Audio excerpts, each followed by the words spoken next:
बिस्मिल्लाहिर्रहमानिर्रहीम। अस्सलाम वालेकुम my dear students. I am Mohammad Akhlaq Firoz from channel physics की दुनिया। आज हम फ़िज़िक्स पार्ट 1 का चैप्टर नंबर 10 का टॉपिक नंबर 10.7 डिस्कस करेंगे, जो है speed of light, and it is very important long question. आज हम स्पीड ऑफ लाइट का टॉपिक डिस्कस करेंगे और ये बहुत ही अहम लॉन्ग क्वेश्चन है और बहुत ही इजी क्वेश्चन है। स्पीड ऑफ लाइट जो है उसकी वैल्यू है c is equal to 3 × 10⁻⁸ metre पर सेकंड,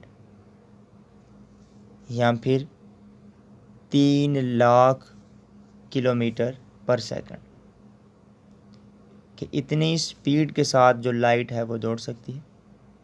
ये आप डेली लाइफ में देखते होंगे कि जब भी हम किसी कमरे में एंटर होते हैं तो हम बल्ब को ऑन करते हैं, तो लाइट यकदम से रूम में स्प्रेड हो जाती है, फैल जाती है, कोई टाइम नहीं लेती। ये नहीं है कि हमने बल्ब को ऑन किया तो लाइट 2 मिनट के बाद या 3 मिनट के बाद या कुछ सेकंड के बाद रूम में फैले, ऐसा नहीं होता। वो एकदम से सारे रूम को रोशन कर देती है, स्प्रेड हो जाती है। तो इस टॉपिक को समझने के लिए मैं कुछ थोड़े से अंडरस्टैंडिंग टूल्स बताऊंगा आपको। गैलीलियो फर्स्ट साइंटिस्ट था जिसने स्पीड ऑफ लाइट को कैलकुलेट करने की कोशिश की, और उसने कहा कि लाइट जो है वो स्प्रेड होने में, फैलने में कुछ टाइम लेती है, और वो स्पीड ऑफ लाइट जो है वो कैलकुलेट नहीं कर सका कुछ रीज़न की वजह से। उसकी जो थ्योरी थी वो इतनी एप्लीकेबल नहीं थी कि वो स्पीड ऑफ लाइट को कैलकुलेट कर पाती। उसके बाद जो सेकंड साइंटिस्ट था जिसने स्पीड ऑफ लाइट को एक्यूरेटली मेजर किया वो था एल्बर्ट माइकलसन। माइकलसन ने स्पीड ऑफ लाइट को एक्यूरेटली कैलकुलेट किया। उसने स्पीड ऑफ लाइट को कैलकुलेट करने में जो ऑपरेटर्स लिए उसको हम बाद में देखते हैं। उससे पहले मैं आपको एक पॉइंट बताऊंगा जो उसने अपने एक्सपेरिमेंटल ऑपरेटर्स में यूज़ किए, सेटअप में यूज़ किए। उसने 2 पॉइंट्स ले लिए। पॉइंट्स फॉर एग्जांपल एक ये पॉइंट है, आप कह लें कोई टिप है या कोई पहाड़ कंसीडर कर लें, एक ये है। उसने क्या किया कि एक पहाड़ के ऊपर एक रोटेटिंग मिरर रखा, जिसको हम कैपिटल M का नाम दे रहे हैं, और एक पहाड़ पर उसने फ्लैट मिरर रखा जो रिफ्लेक्टिंग मिरर है, उसको हमने स्मॉल m का नाम दिया। अब इन दोनों पहाड़ के दरमियान जो डिस्टेंस है वो स्मॉल d से ने ले लिया। उसके बाद सपोज करें एक सर्कल है, उसका सेंटर पॉइंट है कोई O, और जो उसका टोटल एंगल है थीटा वो बराबर होता है 2π रेडियन के। अब मैं अगर इसी सर्कल को 8 हिस्सों में डिवाइड कर दूं तो देन जो एक पार्ट का एंगल बनेगा वो कितना होगा? Theta is equal to 2π divided by 8 radian. क्या मतलब? हम 2π को 8 से डिवाइड कर देंगे तो वो किसी एक पार्ट का एंगल आ जाएगा। तो अब चलते हैं उसकी डायग्राम पर।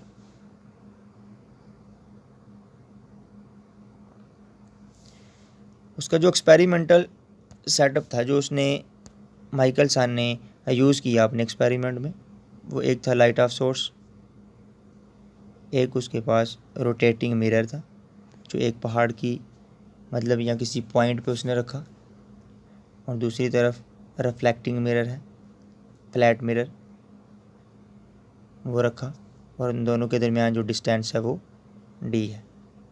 और यहाँ पर उसने कोई टेलीस्कोप एडजस्ट किया सारे का जो सारा फिनोमिना हो रहा था उसको ऑब्ज़र्व करने के लिए, और यहाँ से हम इसको सीन कर रहे हैं।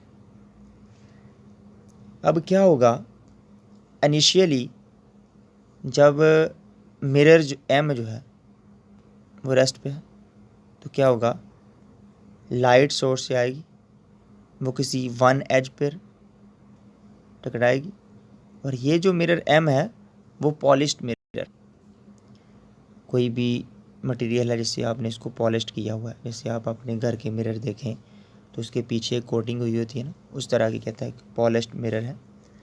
अब जब ये वन फेस के साथ टकराएगा, ये इधर को लाइट रिफ्लेक्ट होगी, ये फ्लैट मिरर के साथ टकराएगी, दोबारा इससे रिफ्लेक्ट बैक होके 3 वाले एज के साथ जाकर टकराएगी और टेलीस्कोप में जाएगी, हम इसको ऑब्ज़र्व कर सकते हैं। अब अगर कहता है कि आप इस रोटेटिंग मिरर को, ये जो मिरर आपने लगाया है कैपिटल एम, इसको थोड़ा सा ट्विस्ट दें, अगर थोड़ा रोटेट करें तो देन उसके पास कोई वेलोसिटी भी होगी जो आ जाती है हमारे पास ओमेगा। अब जब आप इसको ट्विस्ट करेंगे, थोड़ा सा घुमाएंगे, रोटेट करेंगे, तो देन आप सीन करेंगे कि ये जो एंगल ऑफ इंसिडेंट है और जो एंगल ऑफ रिफ्लेक्शन है वो चेंज हो जाएगा।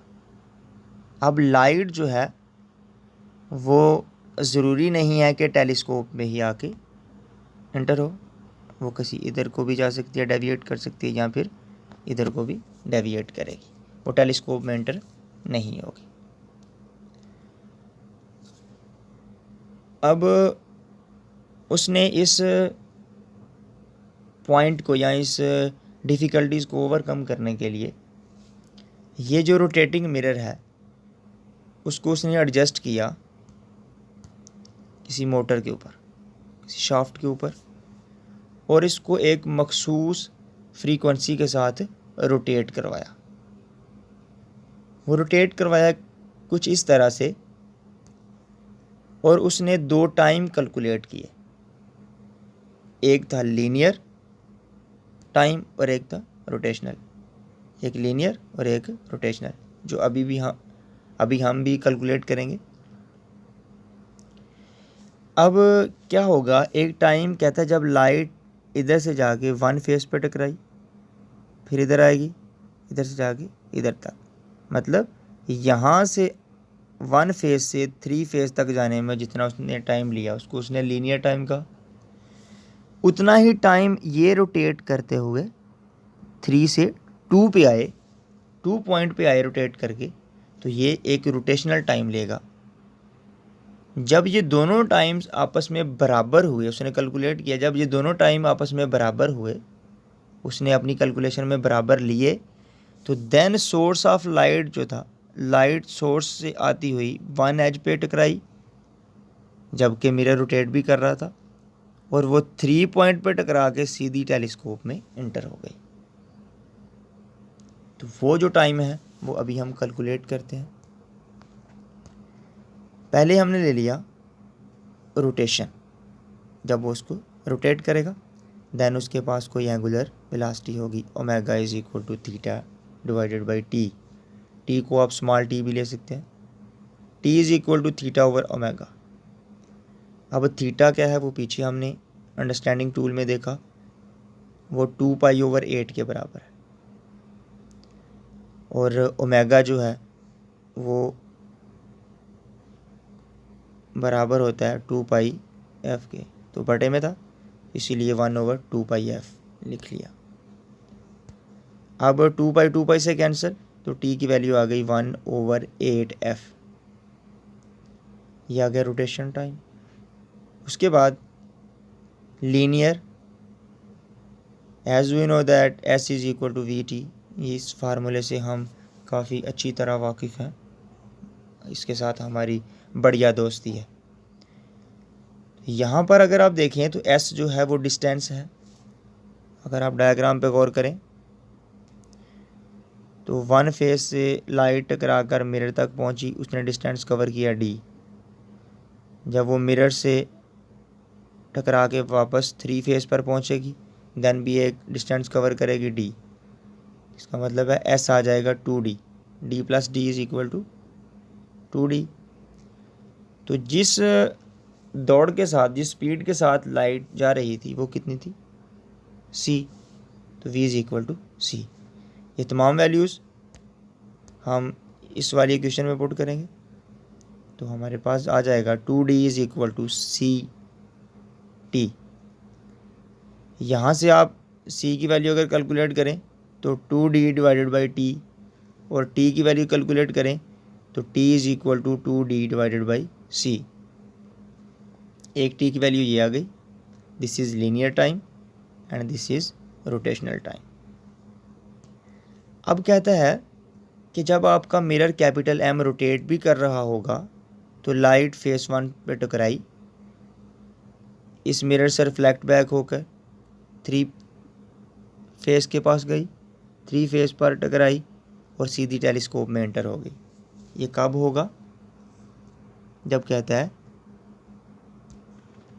Light will enter the telescope, कब, जब रोटेशनल टाइम बराबर होगा लीनियर टाइम के। रोटेशनल टाइम हमने क्या निकाला, 1/8f is equal to linear time 2d divided by c। अब c यहाँ पर डिवाइड हो रहा है, दूसरी तरफ जाके मल्टीप्लाई होगा, और 8f इधर डिवाइड हो रहा है, दूसरी तरफ जाके मल्टीप्लाई होगा, तो c is equal to 2d 8f। तो c is equal to 16df। और यहाँ पर जो d है वो एवरेज डिस्टेंस है बिटवीन 2 मिरर्स, मिरर्स के दरमियान डिस्टेंस है जो उसने कैलकुलेट किया होगा, और f जो है वो फ्रीक्वेंसी है जिसके साथ जो मोटर थी या शाफ्ट थी जिसके ऊपर उसने कैपिटल मिरर m रखा हुआ था 8 फेसेस वाला, जितनी फ्रीक्वेंसी के साथ वो रोटेट कर रही थी वो भी उसने सेट की हुई थी।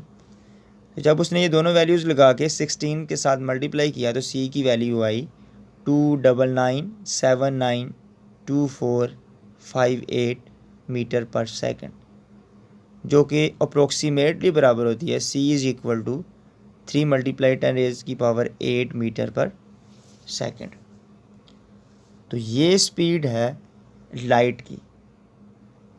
और मैं आपको थोड़ी और इन्फॉर्मेशन देता चलूँ कि इस स्पीड से कोई ऐसा ऑब्जेक्ट और नहीं है जो मूव कर सके, और जो स्पीड ऑफ लाइट है वो मीडियम टू मीडियम वेरी करती है, मतलब कम हो जाती है। ये जो स्पीड ऑफ लाइट आई है जो स्पेस में है, जब लाइट किसी मीडियम में पास करेगी, किसी मीडियम में से गुजरेगी, तो उसकी जो ताकत है, जो शक्ति है, वो कम हो जाएगी, वो इतनी स्पीड से मूव नहीं करेगी, ये स्पीड कम हो जाएगी। और कितनी कम होगी ये मटेरियल पे डिपेंड करता है, मटेरियल की नेचर पे डिपेंड करता है। लेकिन जब हम एयर की बात करते हैं तो अप्रोक्सीमेटली एयर और वैक्यूम में, वैक्यूम बोलते हैं खाली जगह को, लो प्रेशर को, तो वहाँ पर हम स्पीड ऑफ लाइट जो है वो तकरीबन लगभग 3 × 10⁸ मीटर पर सेकंड के बराबर लेते हैं। तो इसके साथ अपना ख्याल रखिएगा, मिलते हैं नेक्स्ट लेक्चर में। और अगर हमारी वीडियो पसंद आई हो तो इनको ज़्यादा से ज़्यादा लाइक और शेयर कीजिएगा, और अगर अभी तक आप लोगों ने हमारा चैनल सब्सक्राइब नहीं किया तो उसको जल्दी से सब्सक्राइब कर लें। ओके, अल्लाह हाफिज़।